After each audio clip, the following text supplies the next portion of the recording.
Hello વિદ્યાર્થી મિત્રો, જય શ્રી કૃષ્ણ, જય હિન્દ. આપણે લાસ્ટ લેક્ચરની અંદર યુનિટ નંબર 5 એનું રીડ 1 જે છે એને ટ્રાન્સલેશન છે એને પૂરું કરેલું, અને હવે આપણે એના ક્વેશ્ચન આન્સર જે છે એના ટ્રાન્સલેશન તરફ જઈએ. પહેલાંની અંદર પહેલું આપેલું છે, what do the ends do?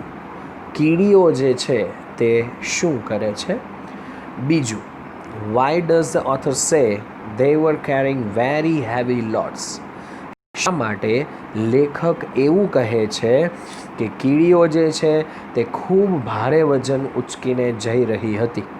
શા માટે લેખક એવું કહે છે કે કીડીઓ ખૂબ વધારે ભારે વજન ઉચકીને જઈ રહી હતી? સેકન્ડની અંદર first, what does such behaviour show? આવું વર્તન છે તે શું બતાવે છે? આવું વર્તન શું બતાવે છે? Second, what is similarly between ant and human? What is similarity? શું સમાનતા છે બિટવીન એન્ટ એન્ડ હ્યુમન? કીડી અને માણસ વચ્ચે. કીડી અને માણસની વચ્ચે શું સમાનતા છે? નેક્સ્ટ જોઈએ થર્ડમાં ફર્સ્ટ છે, what is the cow here? અહીંયા કાવનો અર્થ શું છે? Second, what do the ants enjoy? કીડીઓ શેનો આનંદ માણે છે? કીડીઓ શેનો આનંદ માણે? ફોર્થની અંદર first, what are we told about ants? આપણને કીડીઓ વિશે શું કહેવામાં આવ્યું છે? Second, who are lazy among ants? કીડીઓની અંદર કોણ આળસુ હોય છે? પાંચમાની અંદર પહેલો, what was the scientist doing? વૈજ્ઞાનિક જે છે તે શું કરી રહ્યા હતા? Second, what did the ants have as their food? કીડી પાસે એના ખોરાક તરીકે શું હતું? સિક્સમાં first, this text informs us about the લેબોરિયસ work of the ants. Is it true? આ પેરેગ્રાફ આપણને કીડીનું જે મજૂરી કામ છે એના વિશે માહિતી આપે છે. શું આ સાચું છે? Second, what is the similar word of think from the text? Think એટલે કે વિચારવું, એનો સમાનાર્થી શબ્દ પેરેગ્રાફમાંથી શોધીને લખો. સાતમાની અંદર પહેલો, where did there progress stop? એમની જે પ્રગતિ છે તે ક્યાં અટકી? એમની પ્રગતિ ક્યાં અટકી? Second, why did they seem to have been defeated? શા માટે છે એવું લાગતું હતું કે તેઓ હારી ગઈ હતી? ડિફેટેડ મતલબ કે હારી જવું. આઠમામાં પહેલો, did the ant climb down backward in to the pit? શું કીડી છે તે ખાડાની અંદર છે એ નીચે ઉતરતી હતી? Second, how did the other ants climb up? કેવી રીતે બીજી કીડીઓ ઉપર ચડતી હતી? નવમામાં પહેલો, find out the similar word of wisdom from the text. Wisdom એટલે કે બુદ્ધિ, ડાહપણ, એનો સમાનાર્થી શબ્દ પેરેગ્રાફમાંથી શોધો. Second, the ants are almost as intelligent as human being. કીડીઓ જે છે તે લગભગ માણસ જેટલી જ બુદ્ધિશાળી છે. ખરું કે ખોટું? દસમામાં પહેલું, why are they called umbrella ants? શા માટે તેમને અમ્બ્રેલા એન્ડ્સ કહેવામાં આવે છે? શા માટે તેમને અમ્બ્રેલા એન્ડ્સ કહેવામાં આવે છે? Second, how do they get food from leaves? કેવી રીતે એમને પાંદડાઓમાંથી ખોરાક મળે છે? કેવી રીતે તેમને પાંદડાઓમાંથી ખોરાક મળે છે? 11માં first, where are the cows found? આ કાઉઝ જે છે તે ક્યાં જોવા મળે છે? Second, the ants enjoy the sweet honey like liquid. True or false? કીડીઓ છે તે મધ જેવા મધુર પ્રવાહીનો આનંદ માણે છે. ખરું કે ખોટું? 12માં first, what do you know about ants? તમે કીડી વિશે શું જાણો છો? Second, no one was allowed to be lazy. Do you agree with it? કોઈ પણને આળસુ બનવાની પરવાનગી નથી.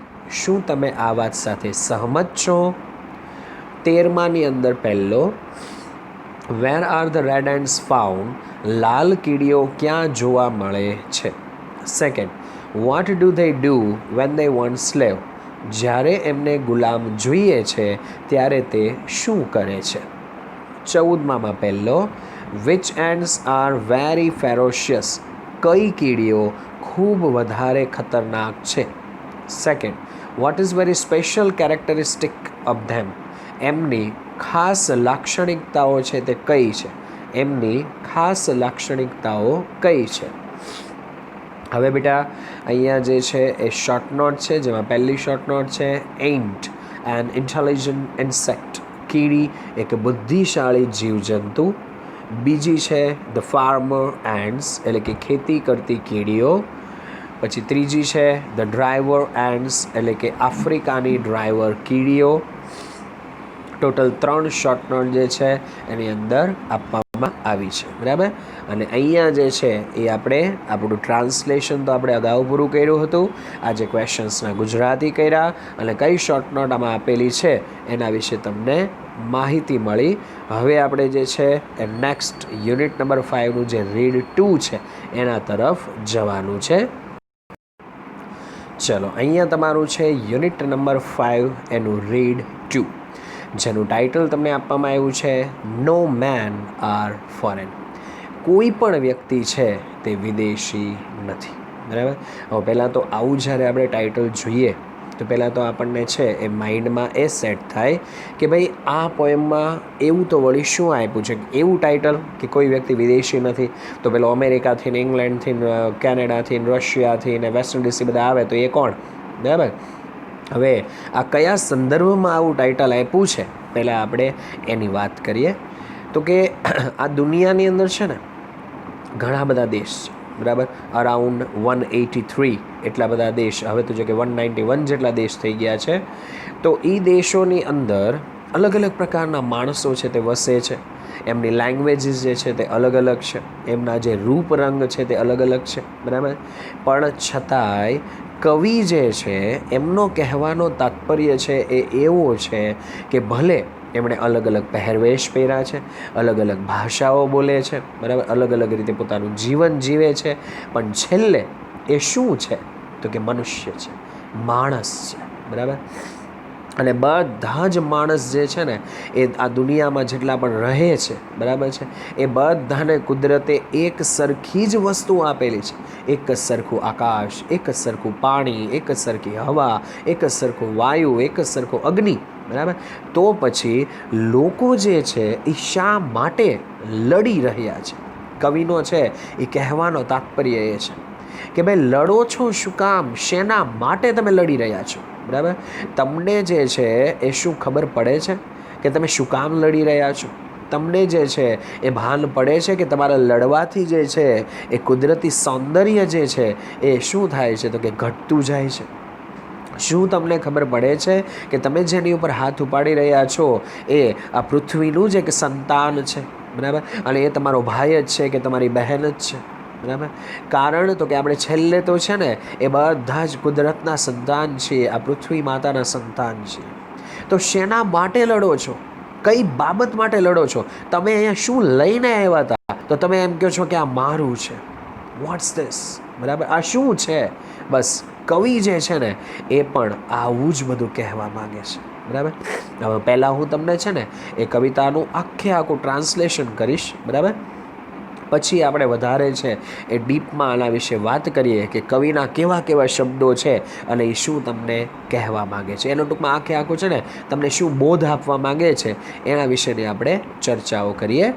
તો જોઈએ આપણે આની અંદર, રિમેમ્બર, યાદ રાખો, નો મેન આર સ્ટ્રેન્જ, કોઈ પણ વ્યક્તિ છે એ અજાણ્યો, સ્ટ્રેન્જ મતલબ કે અજાણ્યો. નો કન્ટ્રી ઇઝ ફોરેન, કોઈ પણ દેશ વિદેશ નથી. કોઈ પણ વ્યક્તિ છે તે અજાણ્યો નથી, કોઈ પણ દેશ છે તે વિદેશ નથી. વસુધૈવ કુટુંબકમ, આખું વિશ્વ છે ને એ આપણું એક કુટુંબ છે. એવી જ્યારે લાગણી, એવી જ્યારે ભાવના છે એ બધા લોકોના મગજમાં આવી જશે ને ત્યારે આ સરહદો ઉપર યુદ્ધ થવાનું છે બંધ થઈ જશે. ત્યારે આ સરહદો ઉપર જે બોર્ડર કરવી પડે છે ને એ બંધ થઈ જશે. ત્યારે જે છે આ કાળા છે, અમે ધોળા છીએ, બરાબર છે, આ લોકો નીચી જાતિના છે, અમે ઊંચી જાતિના છીએ, આ બધું બંધ થઈ જશે. જ્યારે લોકો ખુદ એવું માનવા લાગશે ને, શું તો કે આખે આખું વિશ્વ જે છે એ મારું શું છે તો કે કુટુંબ છે, બરાબર. અને તો જ આ પહેલી લાઈન છે એ શક્ય બને કે કોઈ પણ વ્યક્તિ અજાણ્યો નથી ને કોઈ પણ દેશ વિદેશ નથી. આખું વર્લ્ડ જે છે બસ એ એક જ છે, બરાબર. પણ એવું જે છે એ લોકો મનથી સ્વીકારે તો થાય.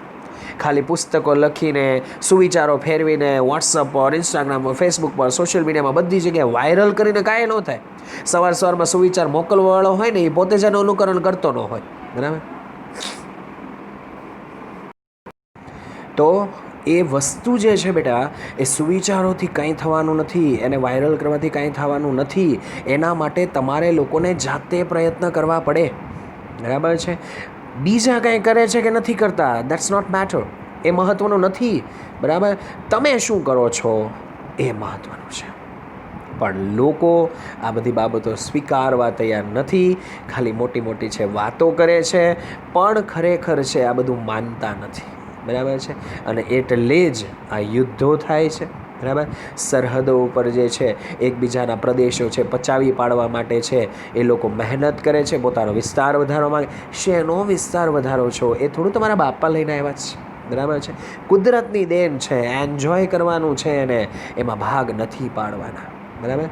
પણ એ બધા માને તો ભારતની સંસ્કૃતિ તો એવું જ કહે છે કે વસુધૈવ કુટુંબકમ. આપણે હિન્દુ સંસ્કૃતિ તો એવું જ કહે છે, બરાબર. અને એ હિન્દુ સંસ્કૃતિ પ્રમાણે એટલા માટે જ ભારત જે છે ને એ તમારે જોવાનું કે સામેથી યુદ્ધ કરવા જતો નથી. પણ એને જ્યારે કોઈ છંછેડે, જ્યારે એની પોતાની છે અખંડતા ઉપર છે વાત આવી જાય તો પછી એને યુદ્ધ કરવું જ પડે. કારણ કે પાછું આપણા જ ધર્મમાં કીધું છે કે સ્વરક્ષા કરવી, બરાબર. એના માટે કોઈને મારવા પડે ને તો એ પણ કોઈ પાપ નથી, બરાબર. પરંતુ મેં કીધું એ પ્રમાણે કે જો બધા જ લોકો છે એ વિશ્વને પોતાનું કુટુંબ ગણશે તો કોઈ અજાયણું નહીં રહે અને કોઈ છે એ વિદેશ રહેશે નહીં.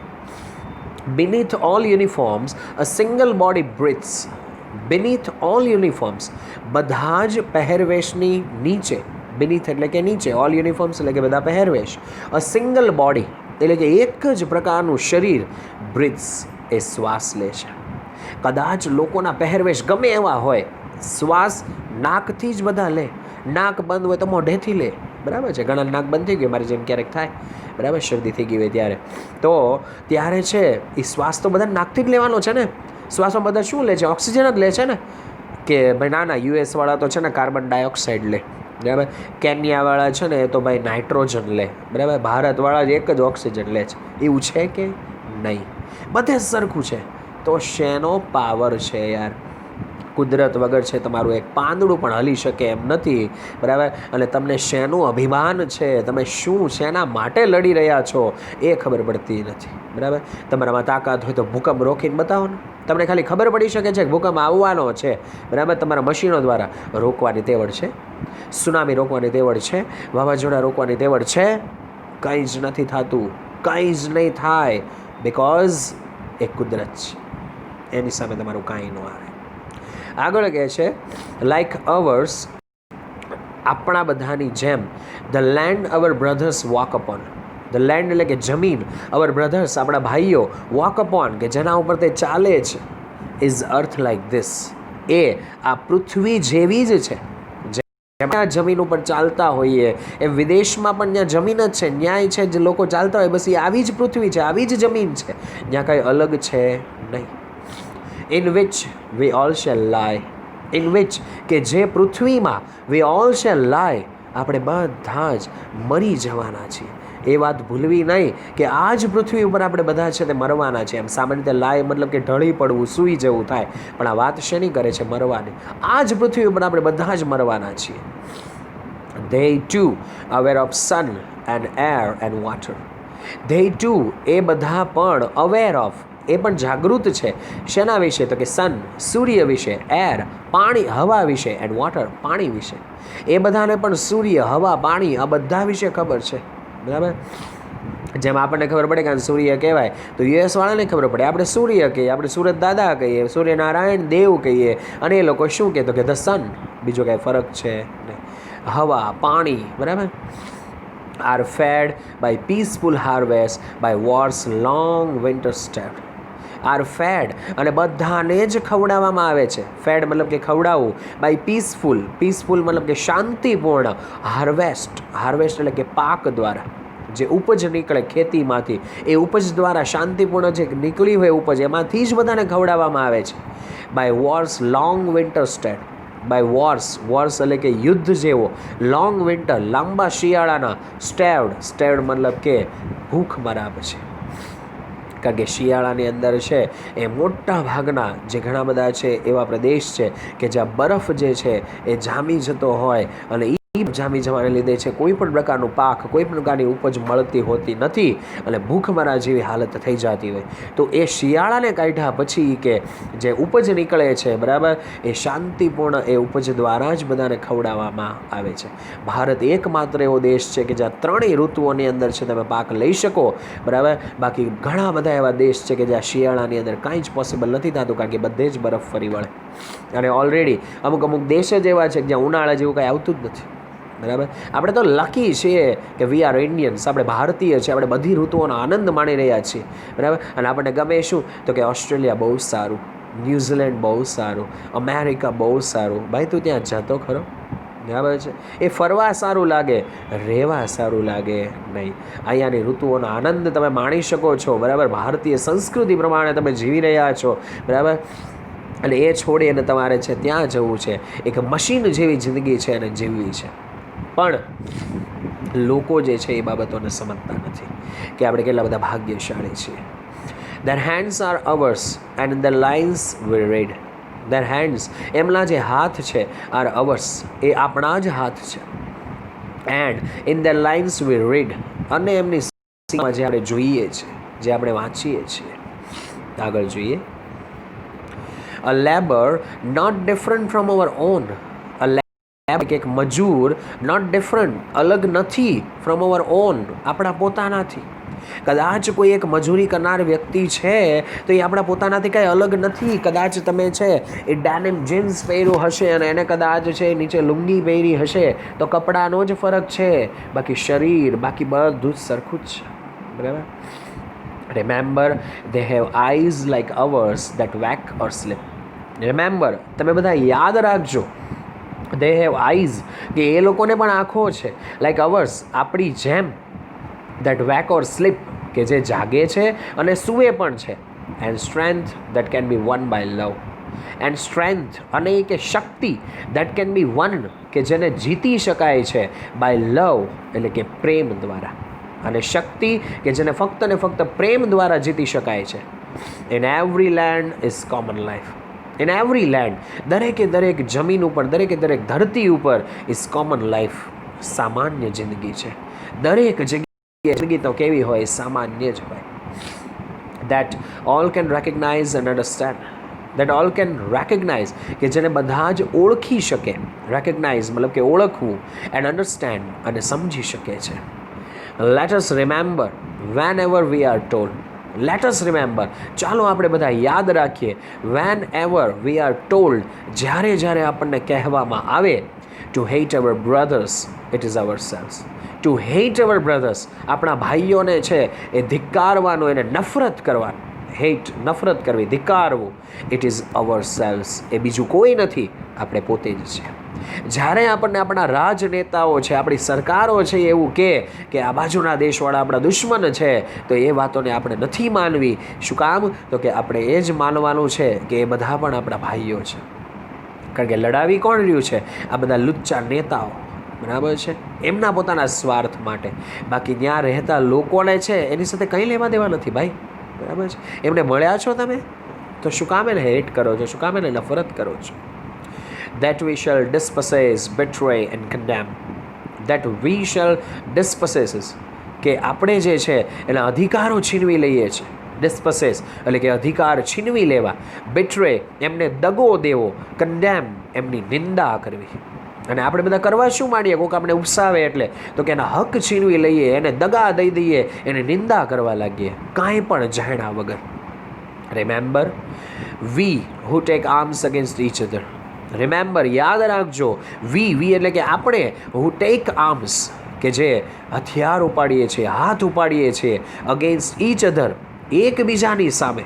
આપણે એ કે છે બધા જે એકબીજાની સામે હથિયારો ઉપાડી લઈએ છીએ. It is a human earth that we defile. It is a human earth. એ છે નહીં કે આપણી માણસોની છે તે પૃથ્વી છે દેટ વી ડેફાઇલ, કે જેને આપણે બગાડી રહ્યા છીએ, જેનો આપણે નાશ કરી રહ્યા છીએ. ડેફાઇલ એટલે કે નાશ કરવું. અવર હેલ્સ ઓફ ફાયર, આપણી નર્કરૂપી આગ, હેલ્સ ઓફ ફાયર નર્કરૂપી આગ, એન્ડ ડસ્ટ મતલબ કે ધૂળ, આઉટરેજ ઉલ્લંઘન કરે છે, ધ ઇનોસન્સ એટલે કે નિર્દોષતા, ઓફ એર એટલે કે હવાનું, દેટ ઇઝ એવરીવેર કે જે દરેક જગ્યાએ, અવર ઓન એટલે કે આપણી પોતાની છે. આપણી જે નર્કરૂપી આગ છે, જે ધૂળ છે, તે હવાની જે નિર્દોષતા છે એનું ઉલ્લંઘન કરે છે. અને જે હવા દરેક જગ્યાએ છે ને એ આપણી જ છે, આપણા પોતાના માટે જ છે. તો શું કામ બગાડો છો? શું કામ તમે બોમ્બ ફોડીને વાતાવરણ જે છે એને ખરાબ કરી રહ્યા છો? શું કામ યુદ્ધ કરીને તમે છે આ બધી વસ્તુઓ છે, જે કુદરત છે એનું સૌંદર્ય છે ને બગાડી રહ્યા છો? શા માટે બધી ઋતુઓના ચક્રો ફેરવી રહ્યા છો? રિમેમ્બર, યાદ રાખજો, નો મેન આર ફોરેન. કોઈ પણ વ્યક્તિ છે એ વિદેશી નથી. એન્ડ નો કન્ટ્રી સ્ટ્રેન્જ, અને કોઈ પણ દેશ જે છે ને એ અજાણ્યો નથી. કોઈ પણ વ્યક્તિ વિદેશી નથી અને કોઈ પણ દેશ છે એ આપણા માટે અજાણ્યો નથી. એટલે આમાં કવિએ પોતાની સ્પષ્ટ લાગણી વ્યક્ત કરી છે કે તમે લોકો જે છે એ એમનેમ લડ્યા ન કરો. વિચારો કે તમે શું કામ લડો છો, કોની સાથે લડો છો, શેના માટે લડો છો, તમારું શું છે, તો તમે લડો છો. બરાબર? આ પૃથ્વી તો ગોડની એક ગિફ્ટ છે, એને એન્જોય કરો, એને આનંદ માણો, એના માટે લડવાનું કોઈએ કીધું નથી. હવે બેટા છે આપણે એના ક્વેશ્ચન્સમાં જઈએ. તો પહેલામાં પહેલો છે, find out the word which means disloyal stanza. આ કાવ્યના પેરેગ્રાફમાંથી ડિસલોયલ, બરાબર છે, એટલે કે વફાદાર ન હોય, દગો દેનાર, એનો સમાનાર્થી શબ્દ શોધો. હાઉ ડુ વી હાર્મ અવરસેલ્વ્સ, આપણે આપણને પોતાને કેવી રીતે નુકસાન પહોંચાડીએ છીએ. હાર્મ એટલે કે નુકસાન પહોંચાડવું. સેકન્ડમાં first, what does the poet want us to remember. કવિ આપણી પાસે છે શું યાદ રાખવાનું કહે, કવિ આપણને છે તે શું યાદ રાખવાનું કહે છે. Second, what do we live on, what are we all aware of. આપણે શેના ઉપર રહીએ છીએ, જીવીએ છીએ, અને આપણે બધા શેનાથી જાગૃત છીએ. અવેર એટલે કે જાગૃત, સભાન. ત્રીજાનો પહેલો છે, vote do we all do, આપણે બધા જે છે તે શું કરીએ છીએ. Second, how can we win strength, આપણે કેવી રીતે શક્તિ જે છે, બરાબર, એને મેળવી શકીએ છીએ. ચોથાની અંદર પહેલો છે, હુ પોલ્યુટ ધ અર્થ, કોણ પૃથ્વીને પ્રદૂષિત કરે છે. Second, we are all human beings brothers and the earth is our common home, true or false. આપણે બધા જ મનુષ્યો છે તે ભાઈઓ છીએ, અને આ જે પૃથ્વી છે એ આપણું એક સામાન્ય ઘર છે, આપણે બધાનું સરખું ઘર છે. ટ્રુ ઓર ફોલ્સ, આ વાત સાચી છે કે ખોટી છે. એટલે અહીંયા જે છે એ આપણા ક્વેશ્ચન્સ પણ આવી ગયા છે. અને ફરી એક વખત બેટા હું તમને છે યાદ કરાવી દઉં કે આખી પોએમ જે હતી નો મેન આર ફોરેન, બરાબર, એ તમને એટલું જ સમજાવવા માંગી રહી છે કે તમે લોકો જે છે એ જાતપાત માટે કોઈ પણ છે વિદેશી અલગ છે, કે પાકિસ્તાનવાળા આવા છે, ચાઇનાવાળા આવા છે. યસ, ચાઇનાની ગવર્મેન્ટ એવી હોઈ શકે, પણ ચાઇનાના બધા લોકો છે એ થોડા તમારા દુશ્મન છે. પાકિસ્તાનના લોકો છે એ થોડા તમારા દુશ્મન છે. અમેરિકાના લોકો છે એ થોડા તમારા દુશ્મન છે. બરાબર, એ આવ્યા તમારી સાથે લડવા. બરાબર, એ તો એની સરકાર જે છે એવા બધા પગલાઓ લેતી હોય એટલે આપણને એવું લાગે કે આપણા દુશ્મન છે, આપણા મગજમાં એવું ઘુસેડી દે છે કે એ બધા આપણા દુશ્મન છે. ખરેખર જે છે આપણા દુશ્મનો આપણા રાજનેતાઓ છે. બરાબર, અને એ જ જે છે એ આપણી ઉપર આ બધો જ અત્યાચાર કરી રહ્યા છે. એમની વાતોમાં આવી અને આપણે એકબીજાને નફરત ન કરવી જોઈએ. આપણે આપણું છે એ વસુધૈવ કુટુંબકમ જે છે આપણી સંસ્કૃતિ છે એને જાળવી રાખવી જોઈએ, જેથી કરીને છે એ આપણી આ દુનિયા છે એમાં શાંતિ જળવાઈ રહે. ભગવાને જે આપણને આટલી સરસ પૃથ્વી આપી છે એ પૃથ્વીનો છે એ આપણે આનંદ માણવાનો છે, એને બગાડવાનો આપણને કોઈ અધિકાર નથી. બરાબર, જેમ આપણે આપણા ઘરની અંદર સુખ શાંતિ રાખવા ઈચ્છીએ છીએ એમ આ પૃથ્વી ઉપર પણ છે એ સુખ શાંતિ જાળવવાનું કામ, એની જવાબદારી એ આપણી જ કહેવાય. બરાબર, એટલે આ પોએમ દ્વારા ઘણો સરસ એવો બોધ આપ્યો છે કે બધા જ ભેદભાવો ભૂલી જાઓ અને માણસો છે એને શું કરી દો, બંધ કરી દો, જેથી કરીને કુદરતની પાસે જ્યારે તમે સામે ઊભા રહ્યો ત્યારે જવાબ દેવા જેવા પણ નહીંતર રહેશો નહીં કે તમે નીચે પૃથ્વી ઉપર છે મેં આપ્યું તો ને તમે શું કરી નાખ્યું. બરાબર, એટલે એટલી સરસ પોએમ છે એનો બોધ છે. અહીંયા આપણે એના ક્વેશ્ચન આન્સર સાથે એને પૂરું કરીએ છીએ. નેક્સ્ટ લેક્ચરમાં નવા યુનિટ સાથે અથવા તો નવા ટોપિક સાથે મળશું. ત્યાં સુધી જય શ્રી કૃષ્ણ, જય Hind, stay home, stay safe, bye bye.